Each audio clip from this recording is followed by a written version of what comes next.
दोस्तों एक बार एक बच्चा अपनी गर्मियों की छुट्टी में अपने नाना जी के घर गया और उनसे पूछने लगा कि नाना जी सफल लोग ऐसा क्या करते हैं जो वो सफल हो जाते हैं। तो उन्होंने उसे कुछ नहीं बताया, बस इतना ही कहा कि आज शाम को हम 2 पौधे लेकर आएंगे। फिर जैसे ही शाम होती है दोनों मार्केट जाते हैं और वहां से सेम साइज के सेम हाइट के 2 पौधे लेकर आते हैं। एक को गमले में डालकर घर के अंदर लगा देते हैं और दूसरा वाला घर के बाहर लगा देते हैं। फिर नाना जी बच्चे से पूछते हैं कि बेटा तुम बताओ ये दोनों में से जल्दी कौन बड़ा होगा। तो वो बच्चा बोलता है कि नाना जी बाहर वाला तो बाहर में लगा है, उसे ज़्यादा धूप पड़ेगी, पानी हवा ये सब पड़ेगा, कोई जानवर भी खा सकता है, और अंदर वाला तो सेफ है, तो मुझे लगता है कि अंदर वाला जल्दी बढ़ जाएगा।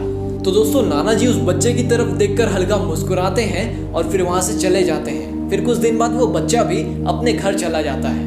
फिर अगले साल अगली गर्मियों की छुट्टी में वो बच्चा फिर आता है और नाना जी से पूछता है कि नाना जी पिछले साल मैंने आपसे एक सवाल पूछा था कि महान लोग ऐसा क्या करते हैं कि वो महान हो जाते हैं, आपने मुझे उसका जवाब नहीं दिया था।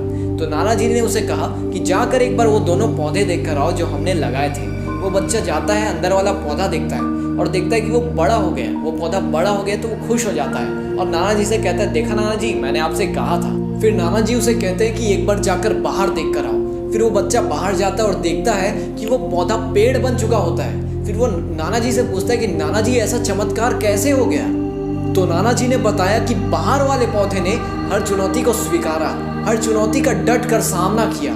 तेज धूप भी आई, तेज बारिश भी हुई, लेकिन वो कभी हार नहीं माना, हमेशा बढ़ता गया और आज वो पौधे से पेड़ बन गया। तो दोस्तों कहानी यही खत्म हो जाती है और इस कहानी से हमें ये सीखने को मिलती है कि जिंदगी में अगर प्रॉब्लम्स है तो उसका रोना नहीं रोना यार।